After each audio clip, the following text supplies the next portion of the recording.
ওহ, বাবা নেই? তার মানে মেয়েটি অসহায়। মেয়েটির পায়ের তলার মাটি নেই।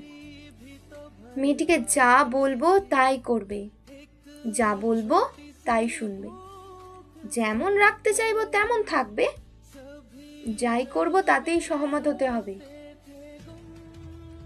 বিয়ের ক্ষেত্রে তো বটেই, জীবনে যত বড় বড় ক্ষেত্রে সুসজ্জিত পরিণত বুদ্ধি মানুষের সাথে বৈঠকে, আলোচনায় বা মীমাংসায় বসতে হয়েছে, ততবার বাবাহীন মেয়েরা টেবিলের বিপরীতে একা বসেছে, জেনেছে তাদের অস্তিত্বের দৃঢ়তা। বাবা চলে যাওয়ার আগে বেশিরভাগ মেয়েরাই নিজের ভেতরের আগুনকে আবিষ্কার করে না। অনেক মেয়েদের নিজের বিয়ের সম্বন্ধের কথাও নিজের মুখেই বলতে হয়।